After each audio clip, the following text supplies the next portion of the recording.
What's up? Thank you for checking out the Hospitality Strategy Lab. I'm here with Shampaigne Graves. Shampaigne is a women's marketing expert, so she knows how to communicate with women. And the purpose of the show is to bring in outside experts because what got us here won't get us there. And so I wanted to talk to Shampaigne about her WCR4 framework and how she helps businesses identify and communicate with women more effectively. Shampaigne, welcome to the show. Thank you so much for coming on. Thank you so much, Jason. I'm so happy to be here. So tell me about your business. Yeah. So just like you said, I focus on women, their consumer behavior. And with my WCR4 framework, that stands for Women's Consumer Research Method. And it is a 4-part method in which I am covering emotional behaviors, gender socialization, intersecting demographics, as well as legacy consumerism, which is something that I really, really work on with corporations because a lot of people don't know that women are birthing the next generation of consumers and they are influencing their buying behavior from yay high. How would you characterize how people make decisions, just general? And how is that different from men versus women? Yeah. So one of the things that I talk about, like an unknown phenomena, is called purchase panic. And so basically it just talks about women and how our sales cycle is just long. It's just a long sales cycle. But the pot of gold at the end of the rainbow is that when a woman becomes someone that is an evangelist or she becomes a customer, she naturally becomes an evangelist. She's naturally bringing along other customers. So it may take a long time to win her over, but when she's won over, she is someone who is going to be out there evangelizing for you, bringing new people into the fold and making them aware of the brand. And so when it comes to women, I just think that we are socialized to think harder, to question ourselves a little bit more. And with the phenomena of purchase panic, it's not just the buyer's remorse aspect of it, but it's all of the decision making and the justification for the purchase that happens beforehand as well. What elements would you say are the most relevant in the decision process? I think the elements that are the most relevant are obviously price and convenience. However, what I'm seeing now in the marketplace is that women are becoming more value driven and that there is a certain threshold where they're willing to spend more money. They're willing to wait a little bit longer, especially when we're talking about e-commerce, in order to get products and services from brands that they actually respect, they feel like it's doing good in the world. And I'm also seeing that purchase behavior is starting to become something like virtue signaling, where if I'm buying from this sustainable brand, I'm proud of it as a woman and I want to let other people know. What channels would you characterize are the most used channels for relaying that message, the brand messaging? Surprisingly so, a lot of people think it is your traditional social medias, like your Instagrams or things like that. However, what I'm seeing is that your Reddits, your Discords, your Substacks, the more private kind of platforms are really emerging, especially when we're talking about consumer behavior, collective efforts. Specifically, I've been studying economic boycotts, and a lot of that organization is happening on private Discords, in Reddit, online forums, and things like that. Because, an Instagram comment isn't going to be able to give you a step-by-step guide of where to buy and where not to buy. Does anonymity have any relevance there? Absolutely, it does. Okay, so people want to talk shit or they want to talk about how much they love it, but they don't want to be necessarily identified with it. Absolutely. So that's exactly right. They're talking shit, but one of the people, like one of the main kind of people that are wanting to have this anonymity are the employees of these brands. And that is starting to emerge as one of the things that's important to the consumer. They don't want to buy or attend or, get service from a restaurant or bar or something like that is treating their employees poorly. For example, I'm a regular a lot at a diner here in my neighborhood in Dallas. And when you become closer to the staff, they'll let you in on the trade secrets and things like that. And one of the things that I've experienced is the high turnover makes me as a regular want to leave as well. Like if my favorite people aren't there, then I don't want to go there. You were a server for a while, correct? Yes, I was. for 3 or 4 years. That's long enough for a lot of people. um, but so how have you noticed the thing? What kind of things are being reinforced in your consulting career that you learned in serving tables? Yeah, so I always say that serving tables was the hardest job I've ever had. Even still, with all of the things that I'm doing with corporations, the hardest job is actually being on the floor. And so I think it's so important to start there and then build something from there, because I think that a lot of the decision making is happening top down as opposed to bottom up. And one of the things that I especially learned when serving is upselling. That was my secret sauce was upselling. Yes, I'm getting you your regular beer because I worked at a brew house. I'm getting you your regular beer, but if you're there with people, hey, why not buy the $200 bottle of beer? You're splitting it amongst 5 people. That's only going to be about what, $20 a pop, $40 a pop. I'm breaking it down for them and I'm letting them know, hey, this is a celebration. And then if I'm talking to men, I'm like, like you're Mr. Big Bucks over there. You're Daddy Warbucks, you can afford it, treat your people and things like that. And another thing with women is that compliments will take you very far, and genuinely, I love what you're wearing, but more than that, I love that you've come here a lot and I want to get to know you. It seems that this is a place that you enjoy being. I want to make sure that your experience is done well. It sounds kind of controversial, but men and women do think a lot the way that the media portrays them. Women, we do take a long time to make a decision, and men, they say, my clients say it's kind of caveman, but they're making their decision. It's like, me make decision, that's it. There's not a lot of going back and forth because they're not socialized to question their positions. But women, especially when I was on the floor, one thing that I noticed is that there's always like this kind of underlining competition. And one of the things that I would do is that I acknowledge that, and I am doing everything in my power to make that woman let her guard down. And I see that so much in corporate, especially when it comes to funnels, pipelines, all of those things. Instead of acknowledging that it's going to take a little while for the woman to get to know and love you, they're trying to hurry up the process. And that's where your bully marketing, your manipulative marketing, all of those things come into play. And with that kind of process, if a woman is converting from that kind of process, she's going to feel the ick, and she's never going to probably buy with you again. It's cool if you want to get that one-time sell. However, if you're really wanting her to come back and things like that, you're going to have to invest initially in getting that authenticity and trust and things like that, building that relationship. Okay, so we're talking about what happens inside the restaurant. Yes. Can you help me understand a little bit more about how to communicate outside the restaurant with social media, email marketing, that kind of stuff? Yeah. So I think the best way to communicate is figuring out the medium first. So one of the things that I noticed is that email lists are huge for me. I think that it's just because I'm a really great writer and I feel like I connect with my audience, actually make them open up emails.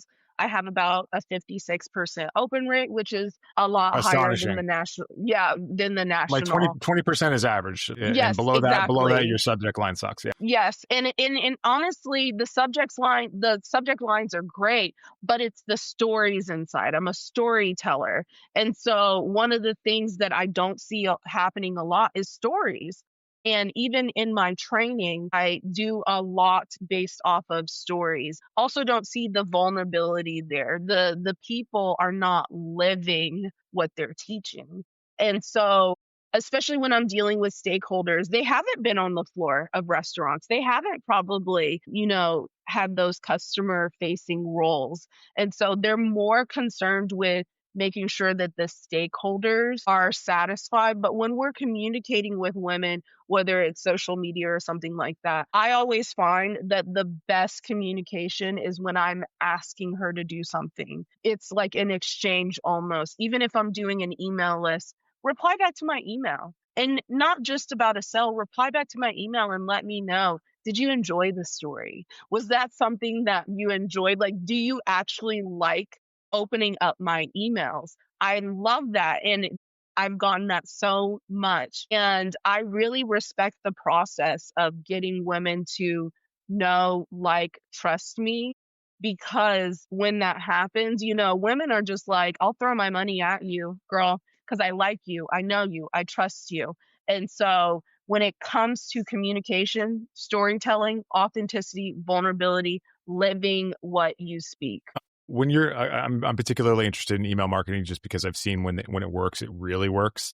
Hmm. And especially with bars and restaurants, and like there's kind of a divide in the philosophy in this. And I'm a fan of really simple subject lines, really simple emails that say, here's a thing, do you want to go? Yes, let me know, and then here's the information, and that's Hmm. it, from one person to another. Like, how would you characterize the style of your emails to direct people to do things? Think that I do a mix of both. So a lot of what I do is like the design of the email. Yes, the content is there, but I do a lot of spacing, a lot of breaking things up. So it's almost like a landing page where it's like, if for the people who want to be short, sweet, and to the point, that's what I'm putting in the first paragraph.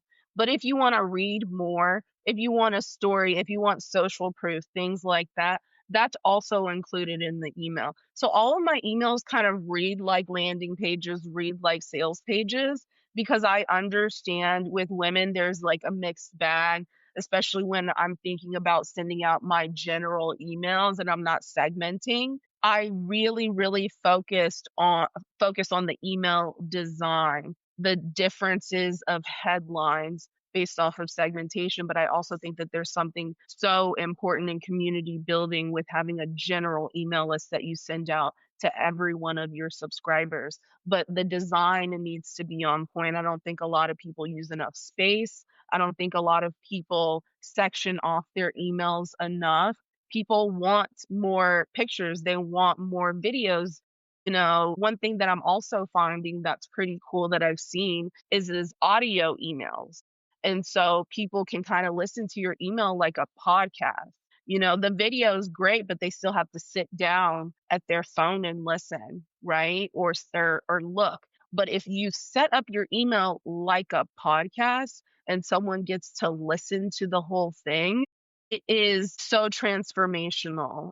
And I think the best way to do it is to just take the same exact content and present it in different ways for different learning styles. So even if you're segmenting the email based off of if someone's a visual learner, you turn that email into a video. If someone's an auditory learner, you turn that email into an audio. If someone's really into reading, then you make sure that there's storytelling throughout all of that. So within that one email, you're accounting for all of the different idiosyncrasies and learning styles of the people on your list. Okay, you're talking to a nerd here. How does that get delivered? Is that delivered, like, do you attach an audio file and Yes. do you say listen to Yes. this? Yes. And or even when I talk to my audience, like I would talk in real life. I'm like, listen, if you're not a person that wants to read through all of this, I've got an audio version for you right here. And I just think it's really important to talk to them like they're your friends. And I use a lot of humor, tons of humor. I got a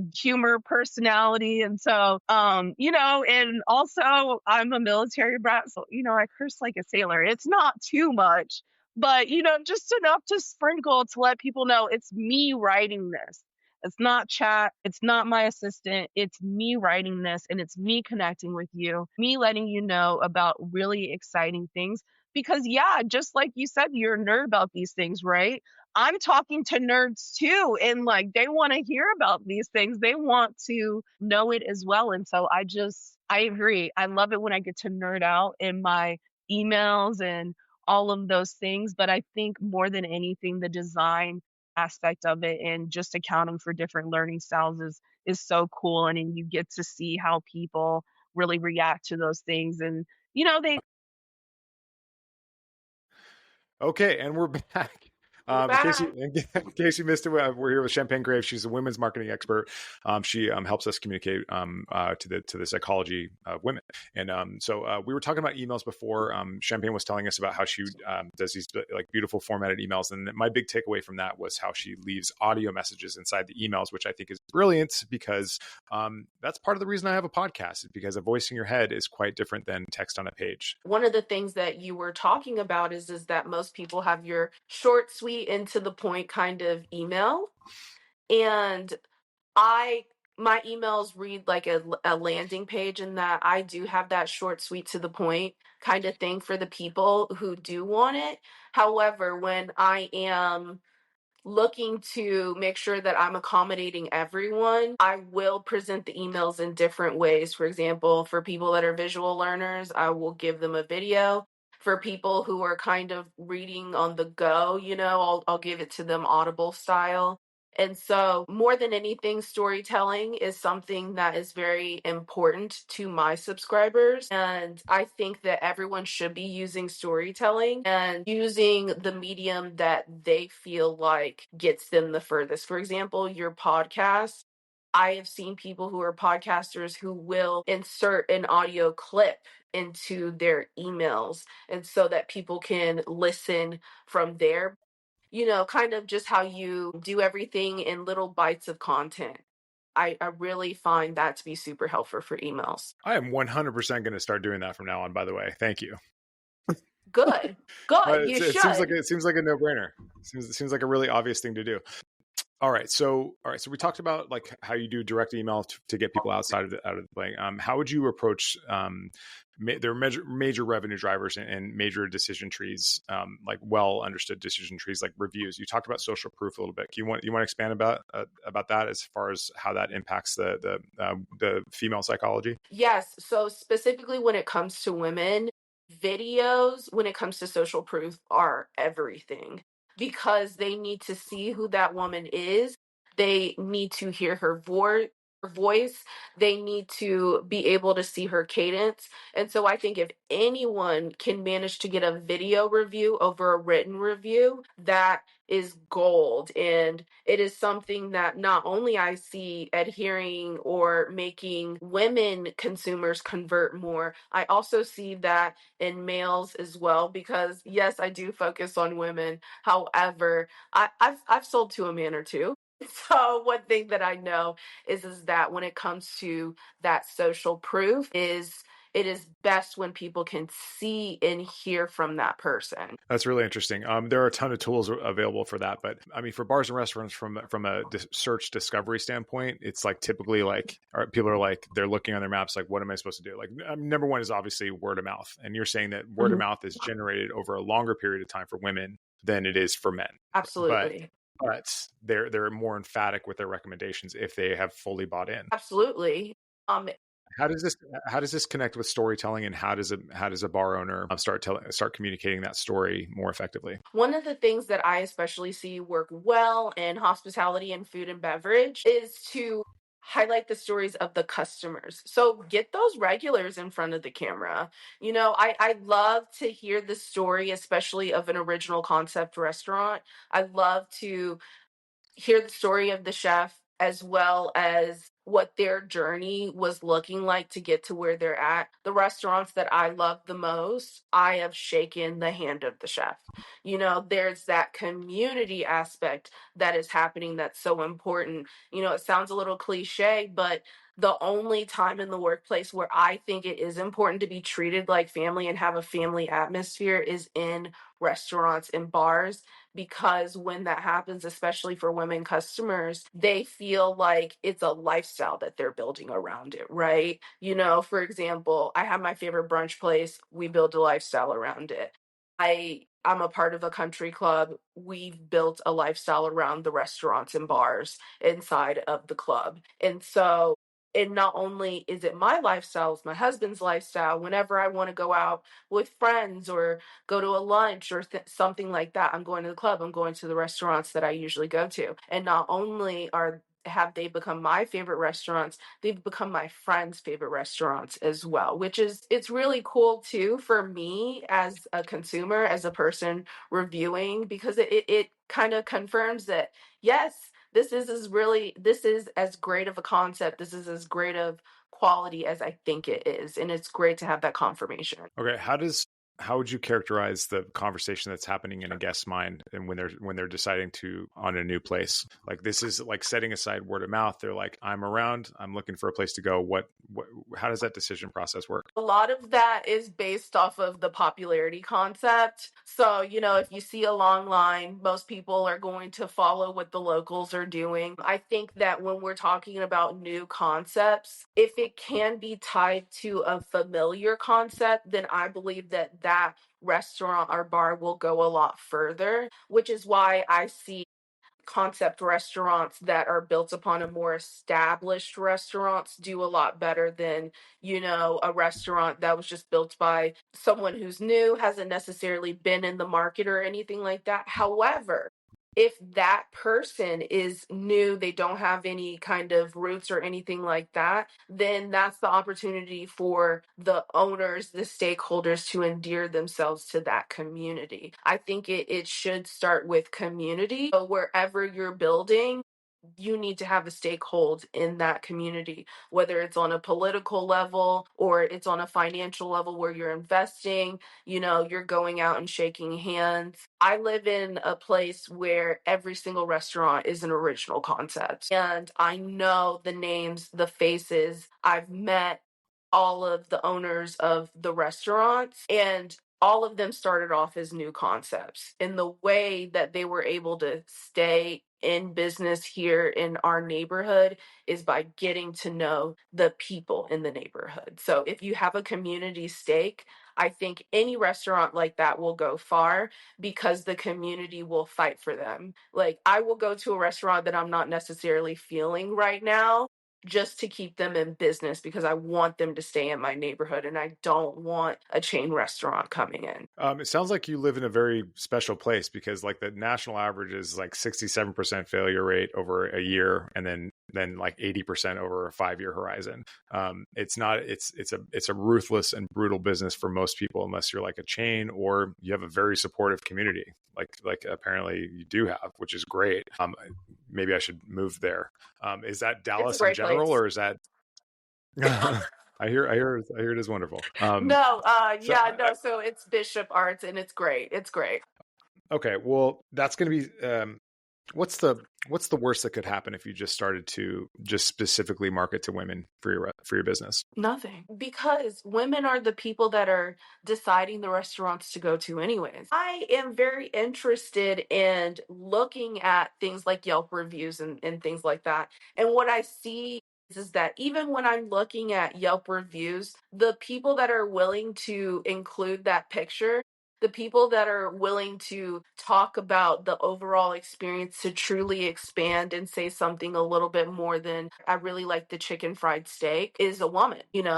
If someone's going to review the community events that they have, if someone's going to touch on the aspects outside of the price and the quality, it's going to be a woman. And so we haven't necessarily been highlighted or just specifically focused on, but we've always been here leading the charge with consumerism. And so a lot of people have asked me, don't you feel bad that you're cutting off 50% of the market? Don't you feel like you're missing out on something? No, not really.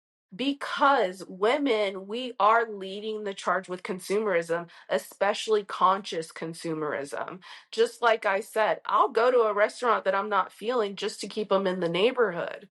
However, I don't believe that men have that kind of emotional stakehold when it comes to restaurants and bars, specifically original concepts. Can you do you have any stats on hand that they can use that you can share to support that? Yes. Yeah. So when it comes to women in their everyday household purchases, about 78.2% of that is happening from women and women alone. So when it comes to purchasing decisions, women are the primary ones that are making like those little decisions here and there. So when we're thinking about your fast casual restaurants, we're thinking about, just like your regular grab and go things, women are primarily making those decisions. When we think about your more upper crust restaurants and things like that, that's when the opinions of others come into play. And then another thing is that number is only rising. It's projected that by 2028, about 89%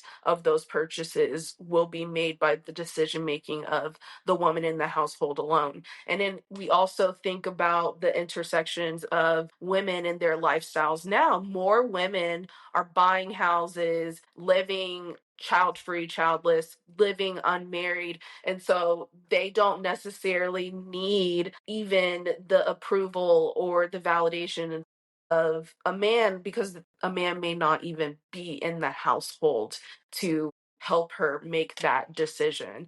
And so I feel very strongly that women are who should be focused on, because no offense to men, but I think that people have already got a really great formula when it comes to selling to men. They care about price, they care about convenience. And I love that men are so easy like that when it comes to sales pipelines. But I think I'm of the belief that the whole foundation of marketing, the whole sales pipelines, all of that is happening because of the decision making process of women and how long it takes for something like that to happen. But it's needed because we're making most of the purchasing decisions on an everyday level.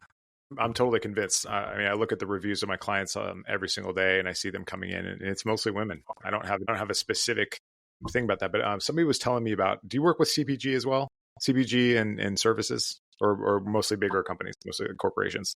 Mostly bigger companies, just because they've already established themselves. And so I come in mostly on a secondary level. So these are companies that have already either worked with large primary market research firms, or they have their own kind of consumer affairs department. And these companies are going through some kind of turmoil, PR crisis, something like that. And so specifically right now, I'm very busy, for some reason. But Well, like, it's because yeah, you know what so you're there, talking about. and so, like whether it's social, political, economic kind of crisis going on, or in all of those are kind of intersecting right now.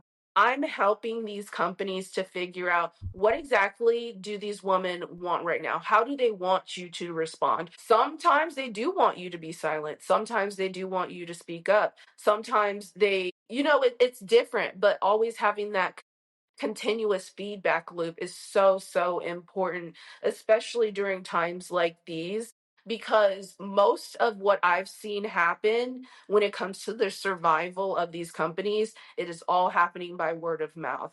I specifically seen it happen within the first 90 days since November of last year, in which there was a huge consumer shift from price and convenience to, value driven. So for example, there was a Walmart to Target to Costco hop, and all of that happened via word of mouth. So the women that were like, I'm done with Walmart, I'm gonna go ahead and make the leap to Target. They've already been doing the things. Everyone signed up for the Target Circle program. Everyone, including myself. And then after everything happened with Target, then people started signing up for the Costco program. And all of those conversations were led by women. Women telling people, hey, Target Circle program's so great because of X, Y, and Z. You get XYZ percentage off. You get XYZ deals. You can get Starbucks delivered with your pickup orders. I had no idea that these things existed. But the evangelists of Target, which were mostly women, were coming out and telling those stories, coming out and letting those things be known. When the shift happened to Costco, again, there were no commercials. I've never seen a Costco commercial in my life, but it was all word of mouth that was happening. It was all the women consumers that were telling the stories. Specifically, I heard the story about the CEO and him going into a board meeting saying he'll kick the ass of anyone who tries to change the price of the $1.50 hot dog special. No, that's a great, great story that gets people really invested. And so I thought that that was so interesting that within that 90 days, there was so much movement happening, and it was all word of mouth. And all word of mouth of women on anonymous or sub internet like Reddits and Discord servers. Very Correct. interesting. What with your clients? What are the indicators that you look for, and how do you collect and how do you get them? Like, how do you get the data that informs your advice? Yeah, so because I come in a secondary fashion, I'm looking at the market research that they have already collected, and I'm also Is it historic? looking. Is it historically reliable for No, you? no, well, the thing is that I feel like I have to grab at multiple things in order to get a full picture. So when I am looking at the research, I'm looking at it from my framework. And when I'm traditionally looking at market research, the only thing that they cover is demographics. And it's very like age, gender, maybe race, maybe like education level, income level, Home but it's only ownership. about. Yeah, yeah. Yeah, exactly. So, there's and even within the survey design, there's not a lot of questions that pull at what is emotionally tying you to this brand, right? There's not a lot of questions that pull out what's your lifestyle around this, because we should be trying to build lifestyles around bars, restaurants, things like that. There were days and times when people were loyal to just a specific brand of hotels, for example, right? And within that, they knew why they were there. They knew why they chose to continuously go with these hotels. However, as time has gone on, the benefits have scaled back, and the consumers, women consumers specifically, they are reacting, and it's not just the convenience being gone, it's not just the prices going up, it's not just the values being thrown out the window, it's a combination of all of that, and that is not being addressed, and it can't really be addressed with the way that research is collected currently. All right. If you had a couple minutes to sit down with a restaurant owner, and they were looking to scale, how would you apply the WCR4 framework to help them get from point A to point B? Yes. So I would start by doing something like a secret shopping. So not only am I looking for the sales techniques, the great upsellers, things like that, because when I do find those people, they're the people that are going to be moving to the new concept. They're the people that are going to be managing the new concept.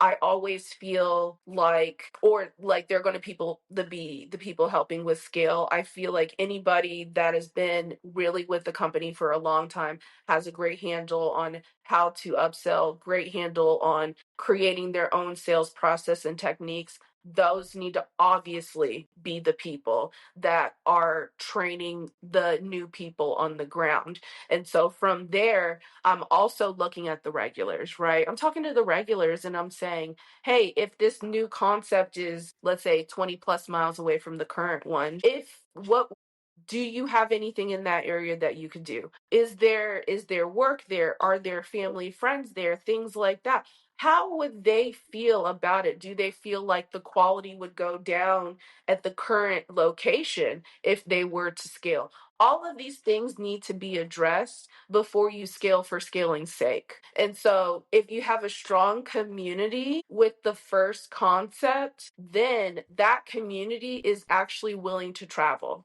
They're willing to travel to that second concept in order to help get that business going. And if they're not traveling and they know someone in the area, they're willing to tell people about it.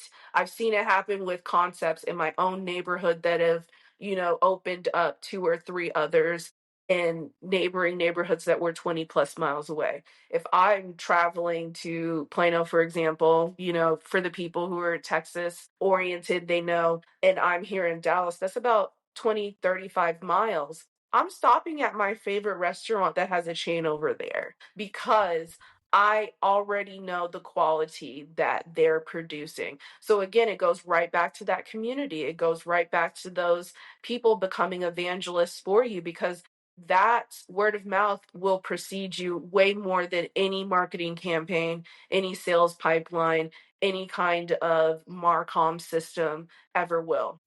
All right. Thank you so much for your time. Is there anything you want to leave us with? How do we find you? Yeah, so you can find me on my website, Champagne Graves, or LinkedIn. That is my main jam. And I love talking about this stuff. I'm such a nerd. And more specifically, and my inbox is always open. And so please hop on LinkedIn, message me there, connect with me. Let's talk and let's see what we can build together. All right. Thank you so much, Champagne, for these like very clear, actionable steps to improve your communication with women.